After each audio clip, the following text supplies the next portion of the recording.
Hi everyone! Magandang umaga, tanghali, hapon at gabi sa inyong lahat. Kung sa mga panig ng mundo kayo naroroon, welcome to my YouTube channel. Ako nga palang muli si Lerma Novales Sarmiento, ang writer at author ng aklat na to na pinamagatang Life in Three Parts.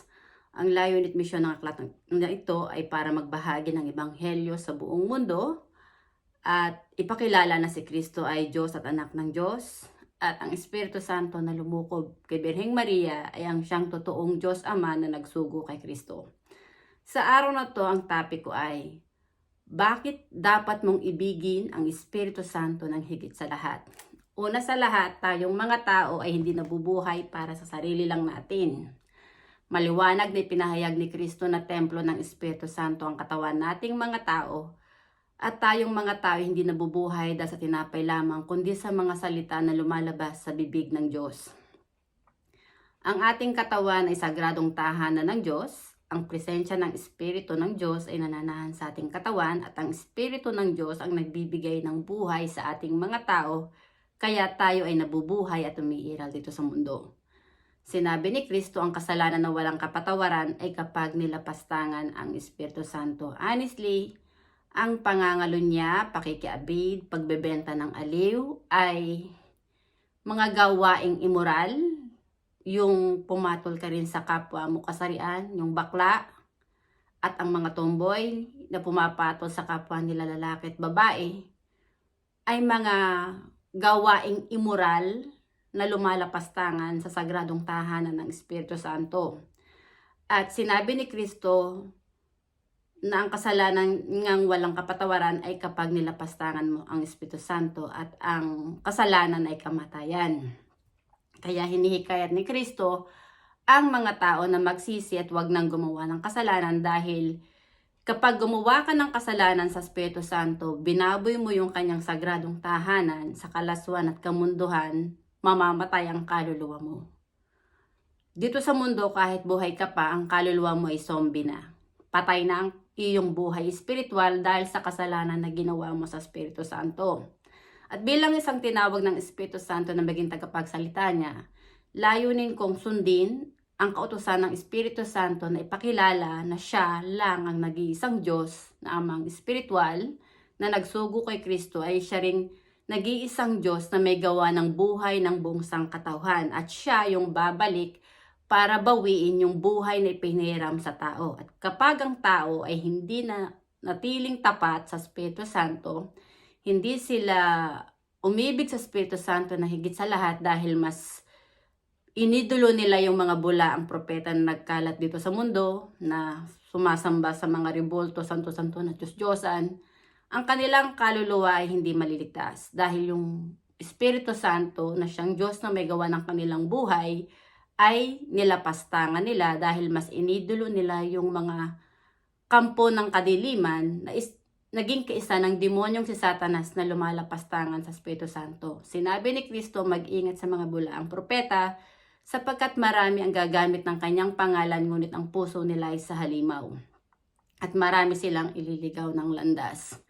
Honestly, ang misyon ni Kristo, hikayatin ang bawat tao na ibigin ang Espiritu Santo sa kanilang katawan na kanilang Diyos na may gawa ng kanilang katawan at kaluluwa. Ang mga bulaang propeta, hinihikayat kayo ng mga yan na iduluhin sila na sila yung inyong father. Tulad ng mga pare. Gusto ng mga pare na tinatawag sila na sila yung father, spiritual father. Pero yung mga yan, tao lang katulad natin. Hindi sila ang may gawa ng ating katawan at kaluluwa, kundi mismong ang Espiritu Santo. At ang Espiritu Santo, ang Diyos na may hawak ng buhay natin, ay siyang maghuhukom sa ating kaluluwa sa huling panahon. Honestly, narito na tayo sa huling panahon. Maraming mga tao ang kumakalaban at lumalapastangan sa Espiritu Santo. Hindi nila sinasamba ang Espiritu Santo sa kanilang katawan na kanilang Diyos at amang espiritual, kung kaya ang kanilang kaluluwa ay namatay gawa ng kasalanan laban sa Espiritu Santo. Buhay pa sila dito sa mundo, ang kaluluwa nila ay patay na. At sa oras na bawiin na ng Espiritu Santo ang kaluluwa sa katawan nila, tuluyan silang mamamatay. Mamamatay ang kanilang katawan at kaluluwa at ang kanilang kaluluwa ay hindi makakapasok sa kaharian ng Diyos Ama dahil hindi nila sinamba ang Espiritu Santo na siyang Diyos na may gawa ng kanilang katawan at kaluluwa dahil mas inidulo nila yung mga bulaang propeta na silang mga kampo ng kadiliman na lumalapastangan sa Espiritu Santo na hinihikayat ang mga tao na sumamba sa mga ribolto, santo-santuhan at Diyos-Diyosan. Honestly, tayong mga tao, hindi tayo mabubuhay at iira dito sa mundo kung hindi tayo nilikha ng Espiritu Santo. Ang Espiritu Santo, ang Diyos na lumikha sa atin, ang siyang may gawa ng ating katawan at kaluluwa. At maliwanag na sinabi ni Kristo na hindi lahat ng tumatawag sa Kanya ng Diyos ay maliligtas. Dahil ang katotohanan, kapag hindi ka pinatawad ng Espiritu Santo at hindi ka kinilala ng Espiritu Santo na anak niya at kapatid ni Kristo sa Espiritu, hindi ka maliligtas. Ang kaluluwa mo ay hindi makakapasok sa langit dahil kinalaban mo at nilapastangan mo ang Espiritu Santo na siyang iyong Diyos na may gawa ng iyong katawan at kaluluwa. Ako bilang isang tinawag ng Espiritu Santo, layunin kong gisingin ang diwa ng bawat tao na ipakilala ng Espiritu Santo na nasa katawan ni Kristo na siya ring iisang Espiritu na nasa katawan ng bawat tao ay ang totoong Diyos Ama na nagsugo kay Kristo na siyang dapat lang sambahin, purihin at ibigin ng tao sa kanilang katawan. Dahil ang Espiritu Santo ang siyang Diyos na nagbibigay ng buhay sa ating mga tao. Honestly, sa ating mundong ginagalawan, maraming mga tao ang lumalapastangan sa Espiritu Santo na binaboy nila yung sagradong tahanan ng Diyos dahil sa kamunduhan at kalaswaan. Sa banal na kasulatan, sa 10 utos, ipinagbabawal ng Diyos ang pakikiapid at pangangalunya. Honestly, kapag nakiapid at nangalunya ka, magiging marumi ang iyong kaluluwa dahil yung iyong katawan na sagradong tahanan ng Diyos ay bababuyin mo sa kalaswaan at kamunduhan. Honestly, maraming artista ang gumagawa niyan. Una sa lahat, naging topic ko sa aking YouTube channel iyang si Kris Aquino. Dahil si Kris Aquino ay babae na naging Makati ang ari, na binaboy niya ang sagradong tahanan ng Diyos, yung kanyang katawan, sa pakikiapid kung kani-kaninong lalaki. Ngayon, si Kris Aquino, honestly, sinasabi ko sa mga tao, yung topic ko, kaya spiritual wisdom is para yun sa buhay spiritual. Hindi yun para sa katawan ng tao. Ang katawan ng tao, physical lang yan na nagmula sa alabok. Oras na bawiin na ng Espiritu Santo, ang buhay na piniram sa tao at umalis ng Espiritu Santo sa katawan ng tao, mamamatay ang tao at ang kaluluwa ng tao sa impyerno mapupunta kapag kinalaban mo at nilapastangan mo ang Espiritu Santo. Honestly, si Kris Aquino, pinarurusahan na siya ng Espiritu Santo. Ang kanyang kaluluwa ay nasa kadiliman. Dahil sa mga ginawa niyang kalapastanganan sa Espiritu Santo na binaboy niya yung sagradong tahanan ng Espiritu Santo. Pero maraming mga tawang sarado ang utak na hindi nila naintindihan na si Kris Aquino ang kaluluwa ay zombie na. Yung mga taong nagagalit sa akin, honestly, patay din ang inyong buhay spiritual, kaya kayo ay mga zombie rin ang inyong kaluluwa. Dito sa mundo natin ginagalawan, ng Espiritu Santo ang may hawak ng buhay natin. Kapag kinalaban mo ang Espiritu Santo, magiging kaisa ka ng demonyong si Satanas na lumalapastangan sa kanya. At dahil doon, mamamatay ang kaluluwa mo at magiging kaisa ka ni Satanas na mahuhulog ang kaluluwa mo sa impyerno. Maraming mga tao sarado ang utak. Itong mga nangyayaring kaguluhan dito sa ating mundo, yung mga sakuna, yung mga lindol, yung COVID-19 naganap, yung mga storm, kung ano-ano mang natural disaster. Honestly, nanggaling niya sa Espiritu Santo dahil galit na ang Espiritu Santo sa mga tao. Maraming mga tao ang lumalapastangan sa kanya. Ngayon, ang darating na sinasabi ni Kristo sa huling panahon, sinabi niya, ay ang mismong ang Diyos Ama. Sinabi ni Kristo ng pagdating ng Diyos Ama ay parang magnanakaw. Walang nakakaalam kundi tanging ang Ama lang. Honestly, ang may hawak ng buhay ko ay ang Espiritu Santo at yun ang Diyos Ama. Siya ang nagsugo kay Kristo para magpahayag na katotohanan na ang Espiritu Santo ang totoong Diyos na may gawa ng katawan at kaluluwa nating mga tao. Dahil sinabi ni Kristo na templo ng Espiritu Santo ang katawan ng tao. At tanging si Kristo lang ang makakapagligtas sa kaluluwa mo kapag naging kaisa ka ni Kristo na sumamba at umibig sa Espiritu Santo ng higit sa lahat. Na pinanatili mo sagradong tahanan ng Espiritu Santo ang katawan mo at naglalakbay ka sa Espiritu at katotohanan. Dahil ang Espiritu Santo ay siya ring Espiritu ng katotohanan at hindi mo yun kayang linlangin. Dahil siya yung Diyos na may gawa ng buhay natin.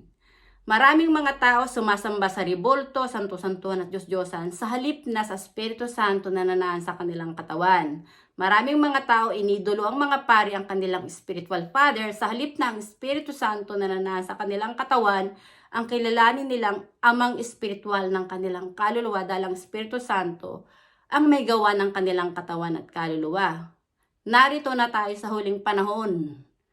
Ang Espiritu Santo ang siyang babalik para lupigin ang kasalanan.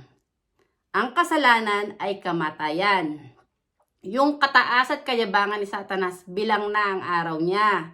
Yang mga bulaang propeta, yung mga demonyo na kampo ni Satanas, na mga bulaang propeta, bilang na rin ang araw nyo. Dahil ang may hawak ng buhay nyo ay mismo ang Espiritu Santo na siyang Diyos na nagsugo kay Kristo dahil yung katawan yung mga ulupong kayo ay templo ng Espiritu Santo at ang Espiritu Santo ang Diyos na may gawa ng buhay nyo. Hindi nyo pag-aari ang inyong kaluluwa at katawan. Pag-aari yan ng Espiritu Santo. So kayong mga bulaang propeta, sa oras na umalis ang Espiritu Santo sa katawan nyo, matotodas kayong lahat at ang inyong kaluluwa sa impyerno ang bagsak dahil hindi nyo sinamba ang Espiritu Santo sa inyong katawan na siyang Diyos na may gawa ng inyong buhay, na siyang may pag-aari ng inyong katawan at kaluluwa.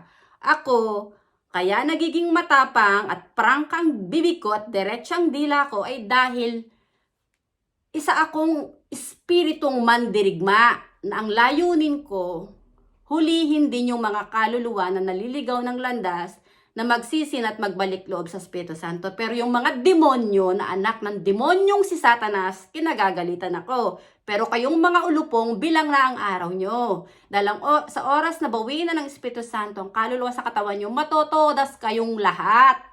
At sa Espiritu Santo kayo mananagot. Ako, kahit ano pang sabihin yung masasamang salita laban sa akin, hindi ko yun tinatanggap na para sa akin dahil mismo ang Espiritu Santo na tumawag sa akin na nangangalaga sa akin na nagbibigay ng buhay sa akin ang nagsabi na hindi ikaw ang una nilang kinakalaban kundi mismong ako. Ako ang gaganti para sa'yo. So yung mga taong kumakalaban sa'yo, ako ang dudurog sa kanila dahil templo ko yung katawan nila. Ako ang may pag-aari ng buhay nila. Yan ang pinahayag sa akin ng Espiritu Santo. So ako, ang layunin ko, hikayatin ko ang mga tao na sambahin nyo, ibigin nyo ang Espiritu Santo sa inyong katawan dahil ang Espiritu Santo ang Diyos na may gawa ng buhay nyo. Hindi kinalulugod ng Espiritu Santo na sumamba ka sa ribolto, santo-santuhan at Diyos-Diyosan. Ipinagbabawal niya yan. Nasasaad yan sa banal na kasulatan. Sinabi ng Panginoon, huwag kayong gagawa ng ribolto, santo-santuhan at Diyos-Diyosan. Huwag kayong gagawa ng mga ribolto na inukit sa bato o sa kahoy na sasambahin nyo sa inyong lupain. Honestly, ang ating bansa, ang totoong pangalan niyan ay Maharlika, hindi Pilipinas. Naging Pilipinas yan dahil doon sa Judas na hari ng Espanya na si Philip II, na siyang protektor ng relihiyon ng Romano Katoliko, na nagdala ng relihiyong Romano Katoliko. Si Ferdinand Magellan, utusan yan ng hari ng Espanya. Si Ferdinand Magellan ang nagdala ng ribolto ng Santo Niño ng Romano Katoliko. At dahil sa kanya, sinakop ng mga Espanyol ang ating lupa, na siyang lupang hinirang ng banal na spirito ng Espiritu Santo. Ang ating bansa nung unang panahon, ipinahayag sa akin ng Espiritu Santo na walang relihiyon. Ang mga tao ay namumuhay ng malaya at mapayapa dahil ang mga tao umiibig lang sa totoong Diyos, naglalakbay sa spirito at katotohanan. Ang relihiyon ng Romano Katoliko na dinala ni Ferdinand Magellan ay nagmula sa demonyong si Satanas. Ang mga pare, hindi yan sugo ng Diyos, sugo yan ng demonyong si Satanas na lumalapastangan sa Espiritu Santo. Hindi makakaligtas ang mga pari sa galit ng Espiritu Santo. Honestly, dudurugin kayo ng Espiritu Santo. Walang pari na makakapasok sa kaharian ng Diyos. Lahat ng kaluluwa nyo sa impyerno ang bagsak dahil hindi nyo itinuro ang katotohanan.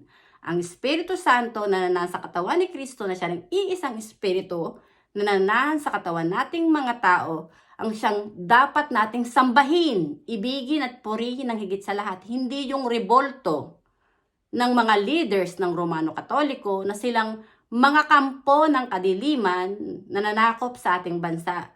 Honestly, ang pangalang Maharlika ay muli yung itataas dahil mismong ang Espiritu Santo na nasa katawan ko ang magpapahayag ng katotohanan. Siya yung nagpapahayag ng katotohanan na ang relihiyong Romano Katoliko na dinala ni Ferdinand Magellan ay kulto ng demonyo na sumasamba sa rebolto. Hindi yun sumasamba sa Espiritu Santo na siyang Diyos Ama na nagsugo kay Kristo.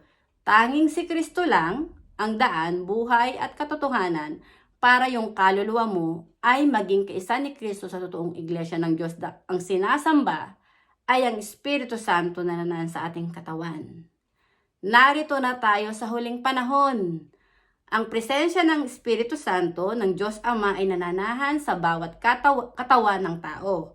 At alam ng Espiritu Santo kung sino yung kanyang mga tupa na nakikinig sa kanyang mga salita na naging kaisa ni Kristo. Alam ng Espiritu Santo kung sino yung mga kambing, yung mga ulupong na naging kaisa ng demonyong si Satanas na sa rebolto, santo-santuan at Diyos-Diyosan sumasamba, hindi sa Espiritu Santo. Narito na tayo sa huling panahon. Honestly, gigibain ng Espiritu Santo yung simbahan ng Romano Katoliko sa ating bansa. Bibigyan ng Espiritu Santo ng otoridad ang mga tao na wasakin na yung simbahan ng Romano Katoliko sa ating bansa dahil sa demonyong si Satanas sila nagpupuri. Kadiliman at kahirapan ang dala ng relihiyong Romano Katoliko sa ating bansa, kaya tayo sinakop ng mga Espanyol. Ngayon, para maging malaya ang ating bansa at makaligtas sa kasalanan, kailangan ng mga tao na durugin yung simbahan ng Romano Katoliko para patawarin ng Espiritu Santo ang kasalanan ng tao at ang ating bansa ay muling bibigyan ng kalayaan at kapayapaan ng Espiritu Santo. Dahil kapag ang tao ay nagsisina at nagbalik loob sa Espiritu Santo, yung bansa na ibinaon ng mga demonyo sa kadiliman, muli iyang iaangat ng Espiritu Santo. Kaya yung pangalang Maharlika, muli iyang ipapanganak. Yung pangalang Pilipinas na nagmula sa pangalan ng Judas at demonyong hari ng Espanya na si Philip II na ninakaw yung ating lupa, buburahin nyo yan. Ibabalik ang pangalang Maharlika. And then, ang Espiritu Santo na nasa ating katawan ang siyang maghahari sa ating puso na siyang dapat lang nating sambahin at ibigin ng higit sa lahat. Hindi yung mga rebolto, santo-santuhan at Diyos-Diyosan ng mga paring Romano Katoliko na lumalapastangan sa Espiritu Santo. Yang mga pari ay mga ulupong at kampo ni Satanas na lumalapastangan sa Espiritu Santo. Hindi sila naging kaisa ni Kristo. Naging kaisa sila ng demonyong si Satanas. Kaya hindi nyo dapat iduluhin ang mga pari dahil sila ay mga bulaang propeta at kampo ng kadiliman na sugo ng demonyong si Satanas. Tanging ang Espiritu Santo lang ang dapat nating sambahin, purihin at ibigin ng higit sa lahat sa ating katawan, puso at isipan dahil templo ng Espiritu Santo ang ating katawan at ang Espiritu Santo ang Diyos na may gawa ng ating buhay, na may pag-aari ng ating katawan at kaluluwa, hindi ang mga pari ng Romano Katoliko na dumating sa ating bansa, hindi ang mga rebolto na iniidolo at sinasamba ng mga pari at ng mga tao na nauto nila na sumasamba rin sa rebolto. Ang Espiritu Santo ang Diyos na may gawa ng ating buhay. Maliwanag na sinabi ni Kristo, templo ng Espiritu Santo ang katawan ng tao. Ang kasalanan na walang kapatawaran ay kapag nilapastangan ng Espiritu Santo at hindi lahat ng tumatawag sa Diyos ay maliligtas. Kung hindi ka naging kaisa ni Kristo ng Espiritu Santo na nasa katawan mo ang iyong sinasamba at iniibig na iyong amang espiritual at Diyos na may gawa ng buhay mo. Hindi ka maliligtas ng mga rebolto, santo-santuan at Diyos-Diyosan, ng mga bulaang propeta, ng mga pari, ng Romano Katoliko. Bilang na ang araw ng demonyong si Satanas at ng mga bulaang propeta na lumalapastangan sa Espiritu Santo, uusigin sila at dudurugin sila ng taong bayan dahil hindi sila mga sugo ng Diyos, kundi sugo sila ng demonyong si Satanas. Kaya laking pagkawasak ng mga bulaang propeta na nangahas mangaral ng salita ng Diyos na hindi nila tinanggap ang Espiritu Santo kay Kristo at hindi rin sila pinahintulutan ng Espiritu Santo dahil mamamatay sila. Ang mga taong sumasamba sa Rebolto, Santo-Santo at Diyos-Diyosan, honestly, ang mga kaluluwa nyo ay patay na. Mga zombie kayo. Patay ang inyong buhay spiritual. Kaya naging zombie kayo dahil hindi nyo sinamba ang totoong Diyos at totoong amang espiritual ng inyong kaluluwa, siyang Espiritu Santo na nasa katawan nyo na siyang may gawa ng inyong buhay. Kaya mag-repent na kayo. Maraming salamat sa inyong pakikinig at hanggang sa muli. Nawa, tanggapin nyo ang katotohanan sa mga aral ni Kristo na templo ng Espiritu Santo ang katawan nyo at ang Espiritu Santo ang Diyos Ama na nagsugo kay Kristo ay ang Diyos na may gawa ng buhay nyo, na siya ring may gawa at pag-aari ng inyong katawan at kaluluwa. At sa oras na bawiin na ng Espiritu Santo, ang buhay na ipiniram sa inyo, matotodas kayong lahat at sa impyernong bagsak nyo. Pero kapag sinamba nyo ang Espiritu Santo sa katawan nyo, maliligtas kayo at ang kaluluwa nyo ay makakapasok sa karya ng Diyos Ama sa langit kasama ni Kristo dahil kikilalanin kayo ng Espiritu Santo na anak niya at kapatid ni Kristo sa Espiritu. Maraming salamat at hanggang sa muli. Bye! Thank you!